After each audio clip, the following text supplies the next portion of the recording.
Hello, this is a new format of English literacy on Lokaghana TV YouTube channel. The name is LitTalk.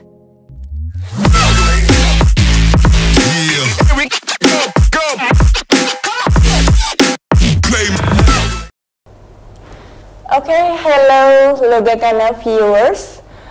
Meet again with us and LitTalk. Okay, this is a program from the Lokaghana Library. You know that this program we will have a talk with the students about the books that they have read.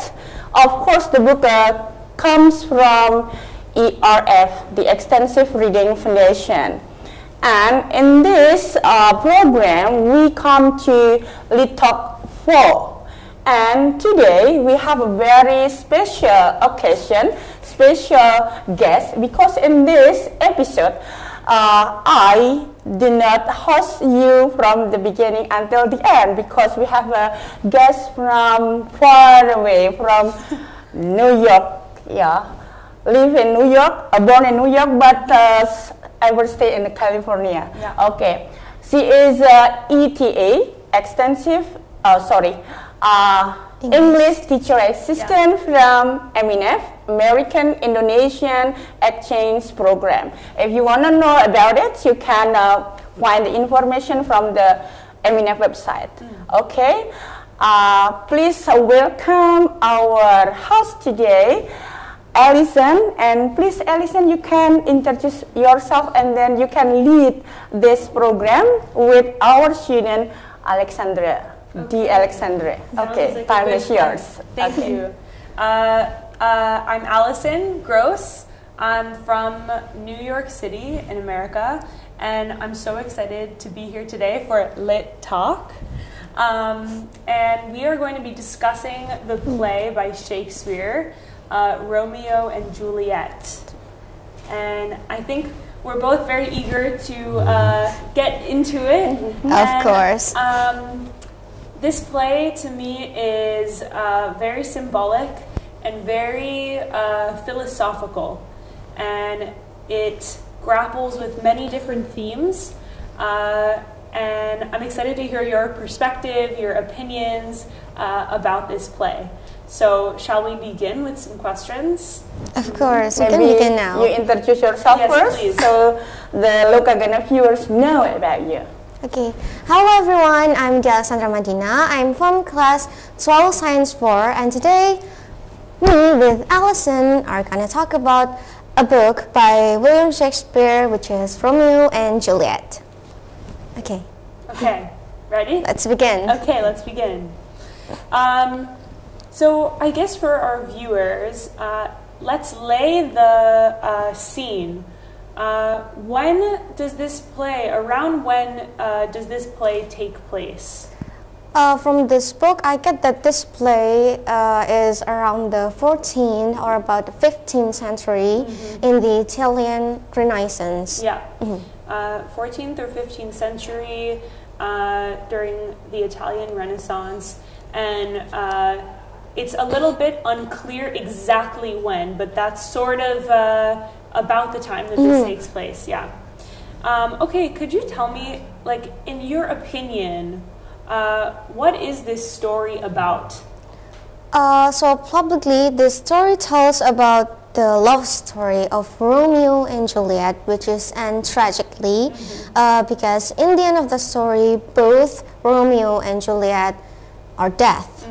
It's death. So the story begins.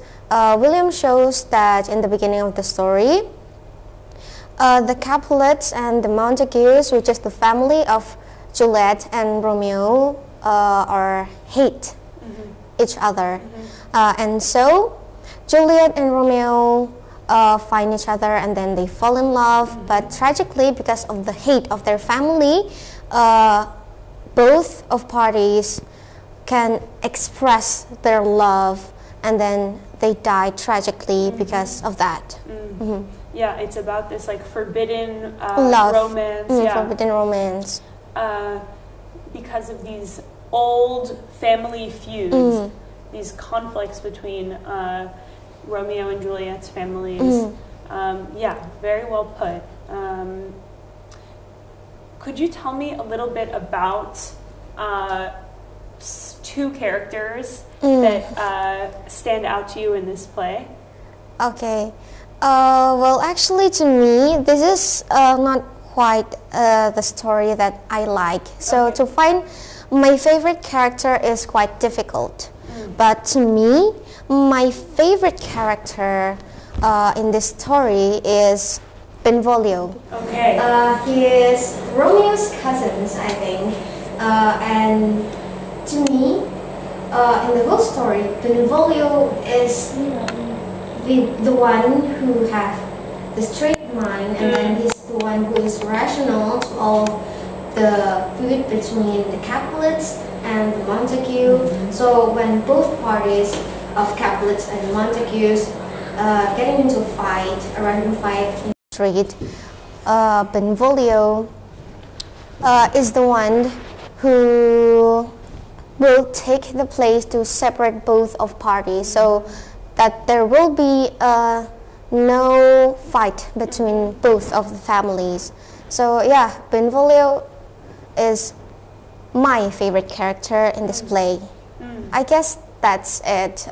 For the other character, I found that they are quite naive. Yeah.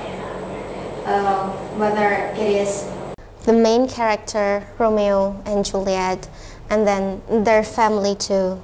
Because how can such a family keep the feeling of hatred towards each other that runs from generation to generation? Yeah. Well put. So much to think about. Thank you for that response. I think, so your favorite character is Benvolio. You describe him as someone who is level-headed. He's not so dramatic. And he's sort of a mediator for Romeo and Juliet's families, and provides good advice and guidance that isn't one way or the other. Sort of like a middle ground. Yeah, middle ground. He's a conflict mediator. I really I agree with your description of not only Romeo and Juliet being naive, but also their families being naive, and the parents being naive. That there would be no repercussions, no consequences of their hatred. I think that's a really, really interesting point. And I wanted to ask you, you said this isn't your favorite story. Yes, this isn't my favorite story. Tell me why. Yeah, because of how the story is going.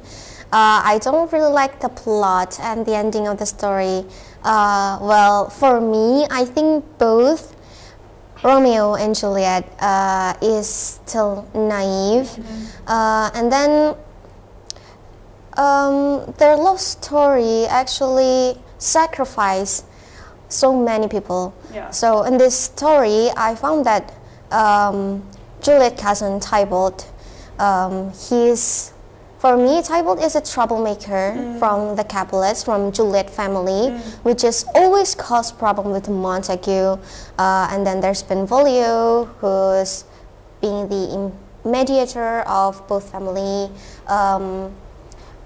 But then Tybalt is dead because he asked Romeo on a duel, but then it turns out that Romeo killed Tybalt because Tybalt killed Mercutio, which is Romeo's friend. So yeah, it is tragic.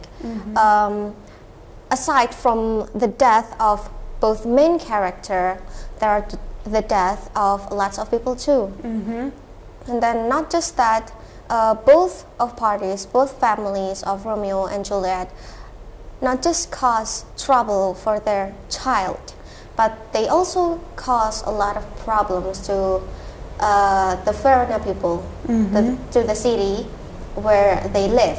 So that's why I dislike the story. Yeah. And then how naive Romeo and Juliet, they're still young. Juliet, I think in this play, Juliet is in the age of 14. And then both of them, Romeo and Juliet, talk about such thing called true love.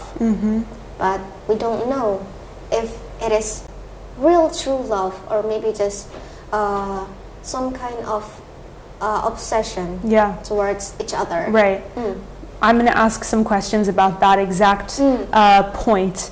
And I just wanted to say that I really admire the perspective that you are taking, reading this story and seeing the big picture.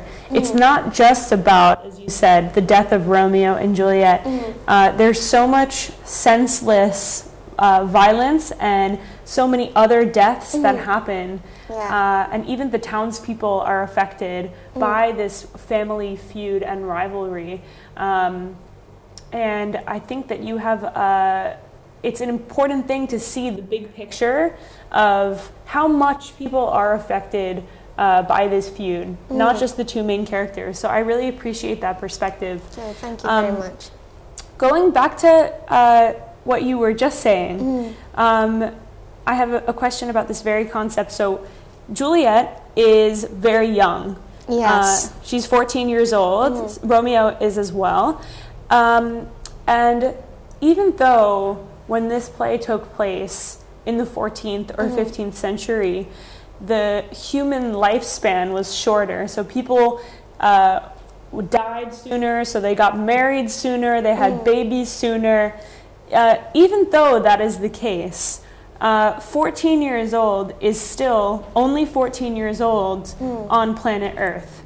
So only so much life experience can happen in that amount of time. Okay, so she's 14 years old. Yeah. Do you think someone who's 14 should be able to get married? Or in other words, someone at 14 years old, can they really feel love as described, as professed by Juliet in this story and Romeo in this story?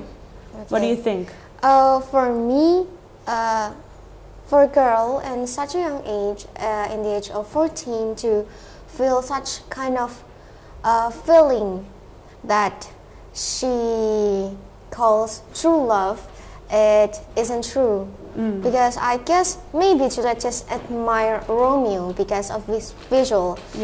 So it is said in the novel that Romeo is a handsome man, and then Juliet is such a beautiful young girl too. And I found it quite maybe a little strange, because the first time they say that they love each other because they just look at the people, they admire the beauty of the people. So I think that's not what true love is.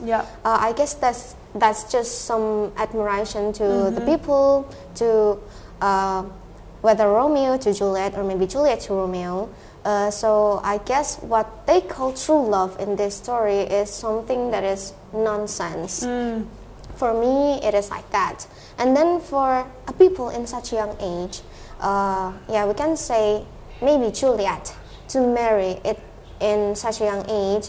So it is tells in the story too that actually Romeo and Juliet have already married, but they married secretly because they don't want their family to find out that they have relationship. They don't want the feud between the Capulets and the Montague getting hotter.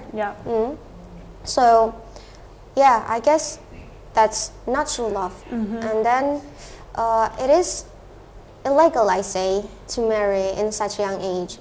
And then not just the mind of Juliet and Romeo, to how can they gain the mind to marry at such a young age? It is nonsense to me. And then not just what Romeo and Juliet think about such a young Mary, but their parents do. Because in this story, it is said that Juliet feels sad because the death of her cousin Tybalt. But actually she thinks about Romeo to because it is said that in the story that Romeo killed Tybalt, and then of course Romeo gonna receive some penalty from the prince because he killed Tybalt, and then not just because her cousin's death, Juliet also feels sad because Romeo had to do the penalty from the prince. Right. So because of that, her family, her father and her mother decided that she needs to get married to be happy. Yeah. Now, so I think that's something so not logically cannot be concept in real life. Yeah. Thank you for reminding me of those details. I think just to go over what you just said, so you think that 14 years old is quite young, and the idea that love at first sight, it might be a bit of a fallacy. Maybe it's actually admiration at first sight. Maybe it's actually infatuation at first sight. But at 14, especially when they don't know each other so well, and it's just based on physical beauty, it's unlikely that they're very in love with each other, and it's more probably that they are admiring of one another. And again, I'm very impressed by your ability to see the big picture here and see the fact that Juliet is this young girl. She has emotions that are very strong, and she is upset about her cousin's death. And there are many other factors that go into informing her emotional state.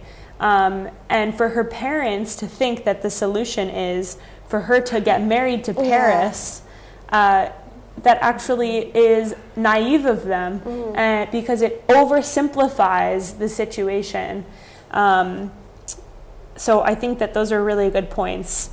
Do you think, should Juliet have agreed with her parents to forget Romeo and get married to Paris as the solution?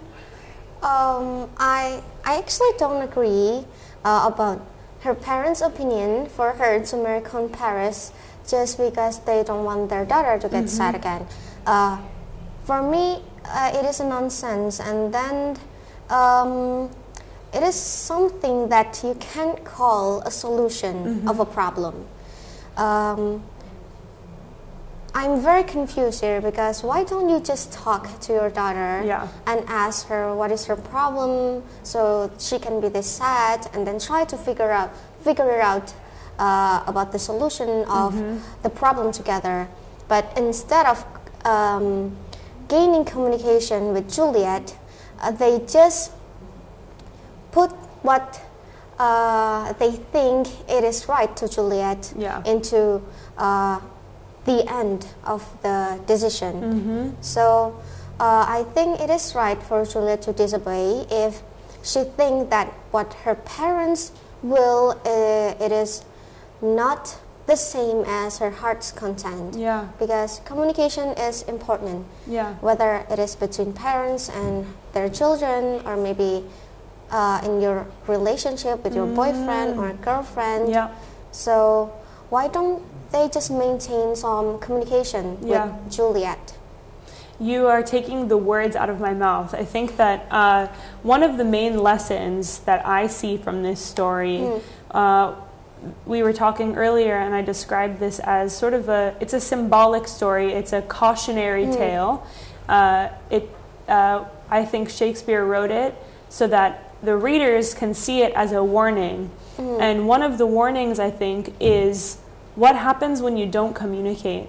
I totally agree with you. I think, why didn't they have a conversation? Why didn't Juliet talk with her parents and come to some kind of understanding of what her emotional state was like? It feels like there was a miscommunication there. Yes, and then there is. We see the theme of miscommunication or lack of communication causing pain again between Romeo and Juliet, ultimately leading to their deaths. over drinking the poison, and we can talk more about that in a bit. But that was also a moment of, why didn't they communicate the plan? Yes. You know, senseless death, like it could have been avoided if they communicated. So that, in my opinion, is a major theme of the story. Yeah, not just that. I also found out that in the first beginning of the story, when Romeo sneaked into the Capulet ball,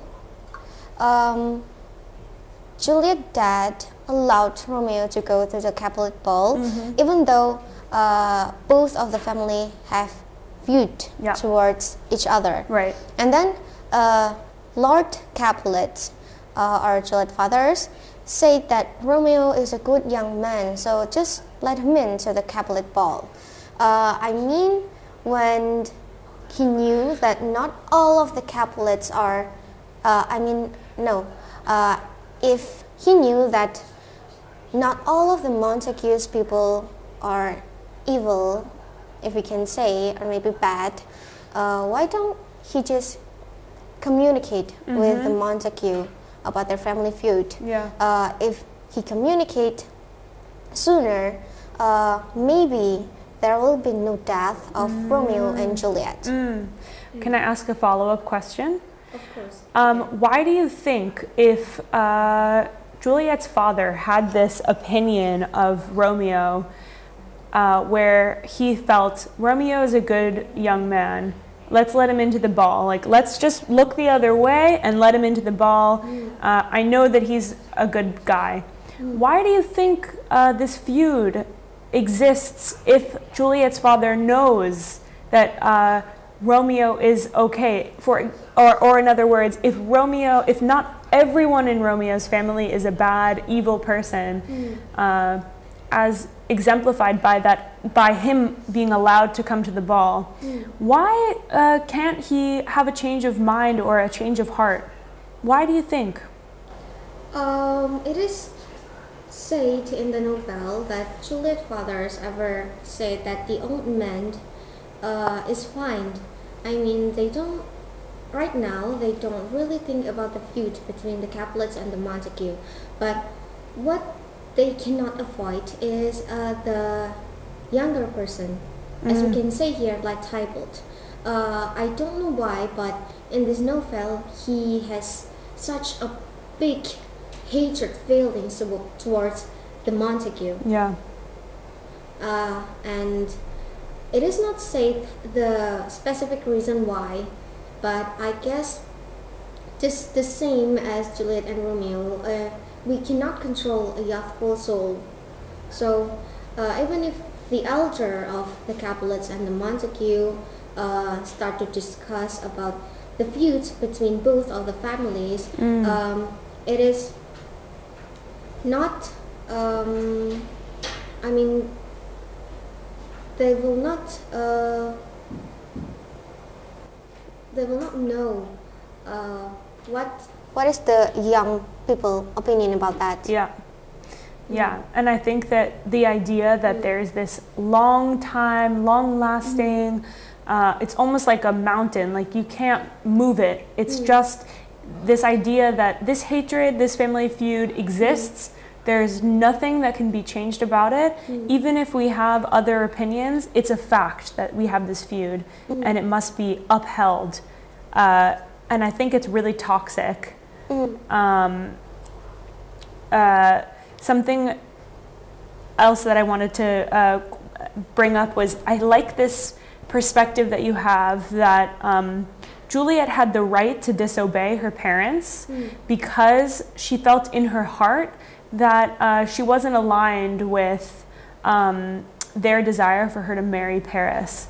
And I think that one of the other themes that I'm curious about playing with a little bit is morality, like what is right and what is wrong. Of course, we want always to obey our parents, but sometimes maybe obeying is not actually the right thing to do.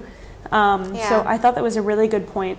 I was wondering if you could read me a line in the play that made you, it stood out to you in some way. Oh yeah, that's actually one line in this book that I really like. It is in the end of the story and was said by the prince. So the line goes like this. It is not just a line, I guess. It's one paragraph, some sort of, just a short paragraph. The line goes like this. This is a sorry story, said the prince. Go away and think. Go away and think about what your hate has done. Think about Romeo and his Juliet. Think about Juliet and her Romeo, because he said, there never was a story of more woe than the story of Juliet and her Romeo. That was my favorite line of the story. So when I reach up to the end of this book and then I read the line, I just come to think about, what the prince has already said, it's true.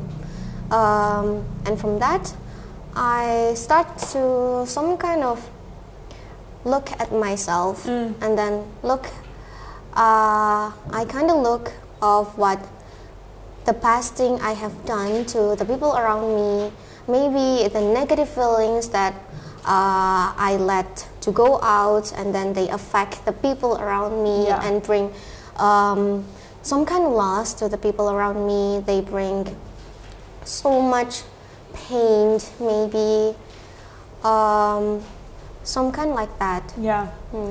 You are so wise beyond your years. Thank you. That's a really powerful line and a really powerful way to close the end of the story. And for me, the way that I feel when I read that is just thinking about the violence and the wars that are happening today, and just that killing and violence and pain begets or creates more violence, hatred, killing, and it's a cycle. And I think that's more of like a perspective on a global scale, and I like the way that you make it more personal, more immediate, thinking about your immediate actions and environments. It doesn't have to be, for us to take something away from this story, it doesn't have to be that we shouldn't kill someone. It can even be, we wake up, and there's an expression in English, on the wrong side of the bed. We wake up, it means like you wake up and you're just, everything's off. You know, like something didn't go right, and in the morning, and then it ruins the rest of your day because you're in this mindset of being annoyed or and so the idea that you wake up on the wrong side of the bed and you're in a bad mood and you are not very kind to someone, just in passing, like it could be a offhand comment, it could be that, you know, you don't smile at your neighbor, something. And even that moment, it can negatively affect someone else. And then it could make someone feel bad or sad. Yes, that's right. And they can carry that and it continues. So I really, I totally admire this perspective that you have, relating the play to your everyday life, like what the lesson is. How do you think, what do you think Shakespeare, how do you think he would react if he knew that we were learning about this play over 400 years from when he wrote it? How do you think, if he was sitting right here, how do you think he would react? Yeah, do you have any questions for him? Wow. My question would be, why did he wrote such a story? Well, I personally don't like this story, but the message that it has, that the book has, is quite common to what people nowadays have. Just like, as you said, not to look at the big impact of negative feelings towards each other or maybe towards the environment, but just look at the negative effect that we spread to maybe the people around us, may affect their daily life, daily routine too. Yeah, so that was the big moral values I get from this book. And if I was Shakespeare, I would be confused. Like, wow, people now they still read the books that I wrote in the 14th century. Like, that's crazy. Like how a story that maybe just told from one person to another is right now standing in front of us in this book, in this piece of book, in this piece of paper, and it has such a great value for our daily life, for the environment, for the world. It has so much effect. So that's crazy. If I was him, I would be so confused, and I would be so proud of myself that I can write a story that so many people in the world remember until now. Even though it is not quite the Roman story that I like, but this story of Romeo and Juliet is overheard around the world, and I guess there is no one in this world that don't know the story of Romeo and Juliet. So yeah, that's such a crazy thing, and it's incredible. Really incredible. I agree.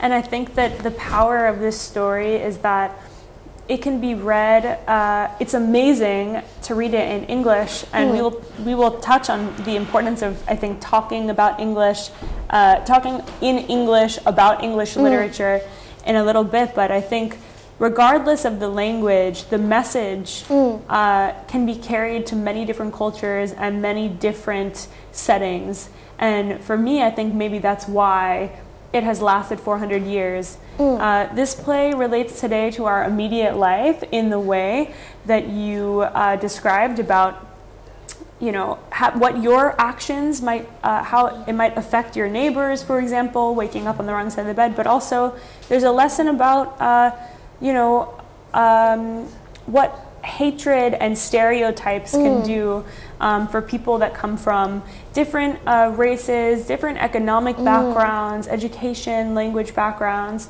and I think there's a lot to think about there as well. I think we're coming almost to the end of our time, so I wanted to ask you, for you, what is the difference or what is the importance of reading and talking about Romeo and Juliet in English?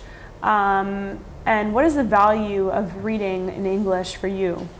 For me, of course, besides learning English, to me that is not a native speaker, not real American or maybe the British people, it is a new lesson for me that I can share to my people, the people around me. I can share to everybody, and then I think learning English is important because it is a worldwide language that I think everybody should have the capability, should have the skill to talk or maybe to know what is English like, the language like, because it is actually important in our daily basis. And then aside from that, I get to learn a new vocabulary and such things, because in this book too, I found it quite easy for me to increase my vocabulary because there's a tiny footnote under the book, not under, what is it? Yeah, a tiny footnote that can make us know the difficult word that firstly we don't know what this word is, but after reading it and then read the footnote, we start to know what is this word and what is it stand for. And I find it quite, there is a cute little footnote in this book. So in this book they mention a word, sword. But in the footnote, instead of explaining what a sword is, they drew a sword. Oh, okay. So it's quite, oh, so a sword is this. I know the thing, and it's quite easier to someone that maybe don't want to read a lot of text in English, and maybe it's still difficult even if he already read the footnote about what is the word. So it is quite easy for me to read this book because of that footnotes. And then for me, it is quite easier too to improve my speaking skill in English, because when I read a book, I cannot stand to sit quietly and then stare at the book for hours, and then I just read it in my heart or maybe in my mind. When I read a book, I can only read it clearly with my mouth. So it increased my speaking skills too. When I don't know the word, I Google it and then listen it. Like, what is this word spoken? Yeah. And then that helps me a lot. Wow, cool. I like having visuals for words I don't know also. Like to see a picture of a sword would be helpful for me too. Or like a pisau besar. Big knife. So maybe you can teach me some of the words in Bahasa Indonesian. Okay. Some of the key words. But some of the key words. Yeah, I think I love everything that you said. And it is such a gift to be able to have a conversation about an old English text. And, you know, the original text of this, the way that Shakespeare originally wrote it, is like a foreign language for me. It's so different from the English that is spoken now. So I think it's a way of preserving culture. Even within my own culture of English speaking, it's still preserving some kind of culture. This has been absolutely awesome. Thank you for your time and for your brain and your perspectives. It's my pleasure. This has been episode 4 of Lit Talks. Thank you so much for joining us, and we will be back next time with episode 5. Thank you. Thank you. Bye. Bye-bye.